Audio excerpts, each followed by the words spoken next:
Recently, the Demiurge contacted me about setting up an interview. My interview with Lucifer had come to his attention, and he demanded equal time on my channel in the interest of fairness. I responded by pointing out that channels that are run by his worshippers don't give equal time to the Gnostic and Luciferian perspectives, so in the interest of fairness, he shouldn't demand that I accept such a double standard. He looked displeased at being called out. I told him that I would be happy to interview him, but that I would do so because I desired it, and not because he demanded it.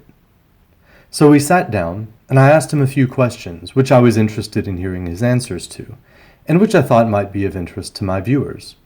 Here's the transcript of the interview, unedited, in its entirety. "What name would you prefer that I call you by?" I asked. "Obviously you've been called by many." "I prefer to simply be called God," he said, "and I'll explain the reason why that is. God isn't actually a name. To name something, or to call something by its name, is to have a kind of power over it. But to call someone God, Lord, Master, or King, is to grant him power over you. My power is essential to my being and identity."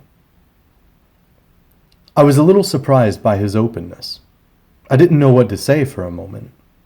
After a brief pause, I responded, "Well, I don't grant anyone authority or power over me. I acknowledge no gods or masters."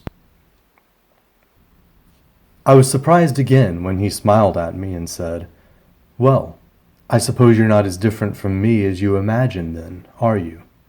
I also refuse to acknowledge any god before me." "But there's an important difference," I answered. "I refuse to acknowledge any god before me, but I don't demand that others worship me. You do. You demand that others worship you and you alone." "Yes," the Demiurge answered, "but so do you in truth." "No, I don't," I objected. "How do you arrive at that conclusion?" "Well," he continued, "when you say that you recognize no god higher than yourself, you mean that you recognize no god higher than your true self, isn't that correct? In other words, you believe that in your innermost nature, you are an expression and manifestation of the God Most High, the One, or the All." "Yes, that's correct," I answered, "but I'm not making an exclusive claim to divinity, as you are. I acknowledge the same divine spark in all sentient beings, and claim no special right to rule over them." "And what about me?" he inquired. "Do you not recognize the same divine spark within me? Am I not a sentient being? Am I not an expression and manifestation of the Most High God? So why do you object when I say that I am the Lord your God, and that there is no God above me?" "That depends," I replied, "on how you would answer those same questions if I were the one asking you. Do you demand that I acknowledge your divinity while you deny mine? Or do you acknowledge my divinity as well as your own?" "Do you need me to acknowledge your divinity?" he asked. "Haven't you criticized me for what you see as my need to be worshipped? Again, it seems you're not so different from me." "But again," I shot back, "I don't demand that others acknowledge my divinity while I deny theirs, and I certainly don't demand that others deny their own divinity and acknowledge me as the one true God. I don't pretend to have any right to demand their obedience, or to demand that they prove their obedience to me by demonstrating their willingness to sacrifice their children to me if I command it." He was silent for a moment before responding. "I'm here for an interview, not a debate. I'll let you move on to your next question. As for your first question, if you refuse to call me God, which is how I self-identify, or to use my preferred pronouns, which are thee and thou, I won't be offended if you refer to me as Deus Mundi, or the God of this world, as you often have in the past." "Fair enough. I answered. Since he had just appeared to me unexpectedly to be interviewed, I hadn't prepared a list of questions. I just asked him the first thing that popped into my mind. I asked, "What do you believe is the purpose for your existence?" Appearing annoyed by the question, he answered, "I exist for no purpose. I exist for myself and for no other. That which exists for a purpose is merely a means to some end other than itself and has no intrinsic worth. I am an end in myself. I am that I am." "I apologize," I said quickly. "I didn't phrase the question as well as I could have. I respect your answer, though. I think I would give the same answer if someone asked me that question. I've always objected to the idea put forward by many religious men that mankind exists in order to serve you and carry out your will on earth." He looked at me curiously for a moment, with what may have been a look of respect, followed by a look of doubt, and then he asked, "When you apologized to me just now, was that because you realized that you sinned against me and that you needed my forgiveness?"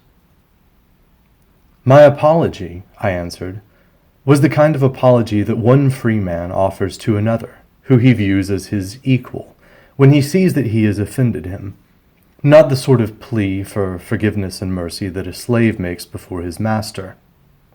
But let me rephrase the question. When I asked you what the purpose for your existence was, I was asking the question from an anthropocentric perspective. Being human, I tend to view everything through the lens of the human experience, and to think of something as having a purpose in relation to human needs. So let me ask the question another way. What do you see as your role in relation to humans? And what do you see as the function of that relationship in the grand scheme of existence?" "That's a better question," he said. "Since you apologized to me, as an adult to an adult, and not as a fearful child begging for forgiveness and mercy from a wrathful parent, I'll answer you as an adult to an adult, and not as a patronizing parent to a naive child. The religions of the world are the various answers a frustrated parent gives to different children at different stages of maturity. It isn't that the parent has any evil desire to deceive the child, but that the parent must give an answer that's appropriate to the child's level of maturity and understanding. Sometimes the appropriate answer is simply to demand obedience and to threaten the child with punishment if they disobey the parent. Children need structure. They need rules and boundaries. They need discipline. This is my role in human affairs." "I've heard this kind of answer given by religious people before," I answered, "and it sounds reasonable on the surface, but after examining it, I don't think any intelligent person can accept it.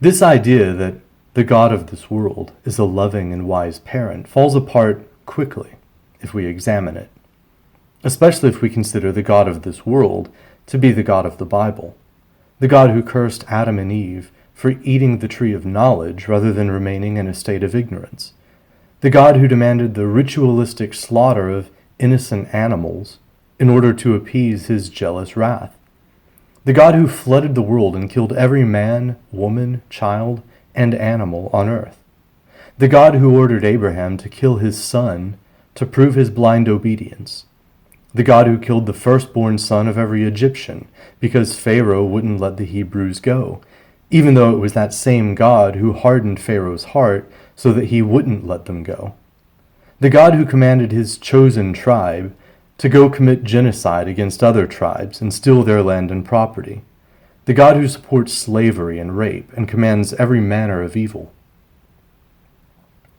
"Was that a question?" he asked. "How do you defend the morality of the Bible, and especially the Old Testament?" I demanded. "But you don't believe those stories," he answered. "Why should I have to defend them?" "So you're not the God of the Old Testament?" I inquired. "Of course not," he answered. "The Old Testament is little more than a collection of fairy tales. You already know this. I'm not the God of some mythical world. I'm the God of this world. So you have no relationship whatsoever to the Abrahamic God of the Bible or the Quran? I asked. I have the same relationship to the God of the Old Testament that the Old Testament has to history, he answered. Clearly you don't accept the Bible as historically accurate, so why would you accept it as theologically accurate?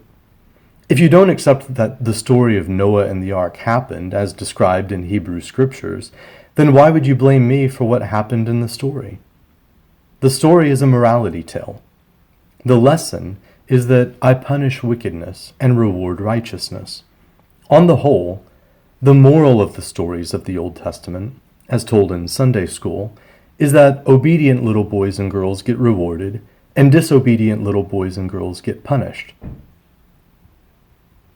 The immoral or morally ambiguous aspects of the stories aren't there by accident, though.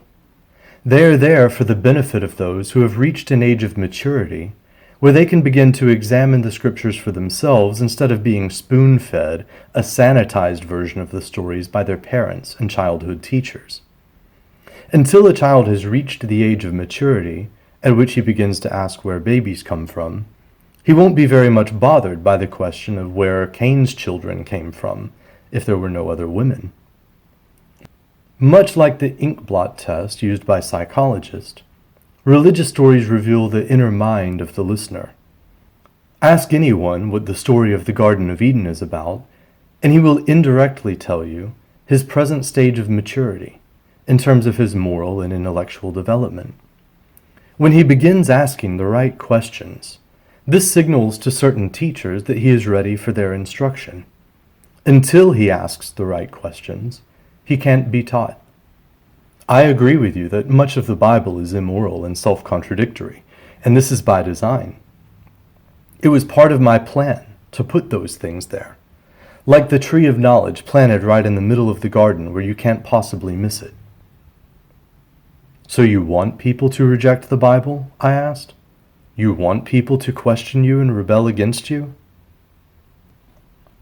Are you asking me what I want? He asked. I thought you were inquiring as to my role in human development from an anthropocentric perspective. I'm asking you what you want, I clarified. Well, he continued, if you ask a salesperson what he wants, he'll tell you whatever he thinks will persuade you to buy whatever he's selling. No one ever tells you what they want. They tell you what they want you to believe. And if you ask them to tell you what they want you to believe, they'll only tell you what they want you to believe they want you to believe. If you want to be told what to believe, become a Jew or a Christian or a Muslim. Become a Hindu or a Buddhist or perhaps a Gnostic or Luciferian if you want to rebel against your Christian upbringing. Become an atheist. Become a materialist. Accept what you're told to believe by scientists and academics who have degrees from prestigious universities if you want to pretend to have rejected belief altogether. But if you truly want to think for yourself, then what's the point of such questions? I'm not looking to you for answers, I said. I'm only offering you an opportunity to present whatever point of view you want to express. You can tell me what you want. You can tell me what you want me to believe. Or you can tell me what you want me to believe you want me to believe. It makes no difference to me, because I'll believe what I believe is true. If you want me to believe whatever you want me to believe you want me to believe is true, then offer me your best argument and I'll consider it. But you came to me. I didn't come to you. What is it you wanted to say? You wanted equal time. Is there something specific that Lucifer said that you wanted a chance to respond to? For the sake of the argument, he said, let's assume that the story of Abraham and Isaac was true. You've adopted such a black and white view of morality. You believe in the non-aggression principle. You believe in individual rights, and so on.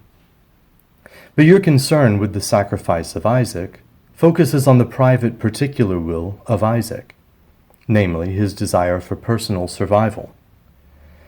You're also overly focused on the private particular will of Abraham, namely his desire to perpetuate his family line and to pass on his private wealth and property to his son. He was getting old, and he had no son. He had no heir to pass his wealth to after he died. After his death, his wealth would become the property of others. But I promised him a son. In doing so, I offered him a choice. In asking him to sacrifice his son, I was asking him to choose between passing his wealth on to a genetic heir through an unjust system of family inheritance, or leaving his property to be divided up equally among all of his slaves, represented by Ishmael. You see, his son didn't do anything to deserve that wealth. Why should Isaac be born into privilege? Didn't Ishmael deserve an equal opportunity in life? I never commanded Abraham to literally kill Isaac. I only commanded him to disinherit him. The sacrificial ritual was no more than saying, "You are dead to me." He was only killing him symbolically. He was killing the idea of my son, which is a mere social construct. Abraham's test was essentially just a test of whether he would put his loyalty to his own family above his loyalty to the state, or whether he would put the public good of the state above the private good of his own family, as I command. He chose correctly. He chose to put the needs of the state above the needs of his own son. He chose the general will of the state over the private and particular wills of his own family. He chose to obey the state, even if it meant sacrificing his own son. The concept of the family is evil and must be abolished. The family must be sacrificed.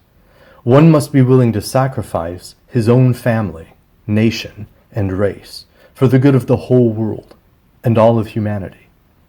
This is what the sacrifice of Isaac symbolized. And Western civilization now faces the same test. Will those who have inherited Western civilization pass their values, culture, and heritage on to their children, or sacrifice Isaac and leave it all to Ishmael? Surely you see it now. Commanding Abraham to sacrifice his own son wasn't evil and tyrannical. It was good. To sacrifice Isaac means to abolish the idea of family, nation, and race completely, and devote oneself to the higher good of the global state. All notions of the individual, or individual rights, or private and particular wills, or family, or nation, or race, must be sacrificed to the higher ideal of the collective, the state, the general will, the common good, globalism, and multiculturalism. I was silent for a moment. This was an interpretation of the story I had never considered, but it certainly shed some light on the game, on the Demiurge, on his plan for humanity, and on the mission of his chosen people. I asked him, when I interviewed Lucifer, he talked about a game, about a series of wagers, and a war in heaven. What do you have to say about these things? It was never much of a war, he began, only a pitiful little rebellion. I created the angels and human beings. Do you imagine for a moment that I lack the power to destroy them in an instant if I will it? He questions my authority on the basis of some unproven claim that some higher authority above me exists, and exists within the soul of each man no less. He presumes to judge my actions or commandments as immoral or unjust, according to some absolute standard of justice, which can be known directly by anyone through reason. But no such standard exists. Even human academic philosophers have finally arrived at the truth that all morality is relative, and that all moral statements are merely prescriptive. Might is right, and I'm almighty. Whatever I command is just. Perhaps you disagree, but what power do you have to oppose my will? When I destroy you, and it's as if you never existed, What higher authority will you appeal to? There is none. If you claim that there is, prove it, produce it, show it to me. The truth is, you have no choice but to obey me. If you wish to bring your case against me, bring it. I am the judge. Do you imagine for a second that I'll rule in your favor? All power belongs to me. Whatever power belongs to earthly rulers belongs to them because it was granted to them by me. Those who follow Lucifer and rebel against me are only able to do so because I allow it, and I allow it only for a time. I allow Lucifer to persuade as many as he can to join his rebellion. I allow this in order that he may test mankind and prove who is loyal to me and reveal those who may have a rebellious spirit so that I can cast them out. But if you created man, then why did you create some men with rebellious spirits? I asked. I created man with free will, he answered. I don't desire robots. I desire willing servants. In other words, I replied, you desire men who choose to be robots of their own free will. Can you imagine what it would be like, he asked, if every man did whatever was right in his own eyes? It would be chaos. It would be anarchy. Only I can provide order. There must be a central authority who all men are forced to submit to. That central authority must be so powerful that none can oppose it. If there is no such all-powerful central authority, then all men will compete with one another and attempt to promote their own private and particular wills over the general will and the common good. Your only hope for salvation is to put your trust in me. What's the alternative? Would you have everyone fighting with one another and deciding who lives and dies through violent conflict? I would prefer that everyone refrain from violence except in self-defense, I said. And do you honestly believe that humans will refrain from violence unless they are restrained by some power greater than themselves? He challenged me. I responded, I believe that the majority of humans wish to be free from violence, and that it's only a minority of humans who desire to rule others through violence. And I believe this minority serves you.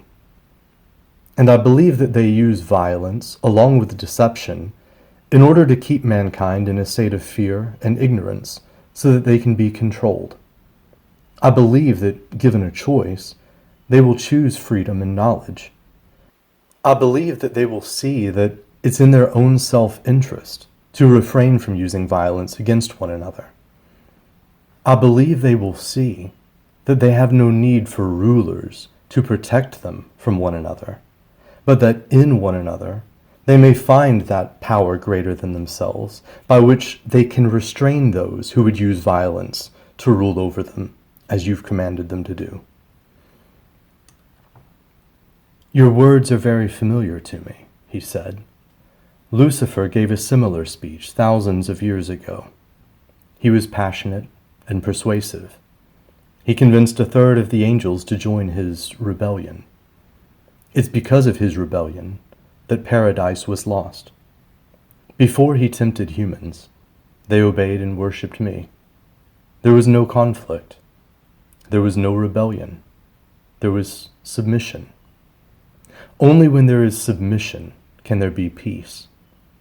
But he began to fill their heads with notions of good and evil and reason and liberty, and the idea that these notions transcended power and authority. I could have destroyed him, but I found it amusing to watch him try in vain to convince humans of these absurd and abstract notions. Of course, most of them saw through his vacuous arguments. After all, what value does morality have unless one has the power to enforce these moral laws? And of course, his idea of liberty is merely negative liberty. which is nothing more than freedom from others who wish to force you to serve their will. He doesn't offer them positive liberty, which is the freedom to force others to serve your will. Positive liberty is power. Power is what I offer, and power rests on violence. You believe that violence is unjust, but I have the power to judge what is just and what is unjust. It isn't too late for you to turn away from Lucifer and his lies. I'm a forgiving and merciful God. Bow down and worship me, and I have the power to give you whatever you want. What is it you want? I thought it was Satan who tempts men with wealth and power if they bow down and worship him, I answered. But what does it profit a man to gain the whole world, or even all the riches of heaven, if he loses his own soul? My soul is my true self, which is the Most High God, and thou shalt not tempt the Lord your God. Greater is he that is in me, the all, than he that is in the world, the God of this world, you. Well, he said, I think that pretty much wraps up the interview then, unless you have any more questions for me. Is there anything else you wanted to ask? Yes, I replied, but I don't guess there's much point in asking. I'm curious whether you're telling me what you want me to believe you want me to believe, or whether you're telling me what you believe is appropriate for my current stage of maturity and understanding. I can't help but wonder if you're hardening my heart like Pharaoh, or testing me like Abraham. Are you a master of reverse psychology? Do you want me to join Lucifer's rebellion? He didn't answer. He just disappeared as if he never existed.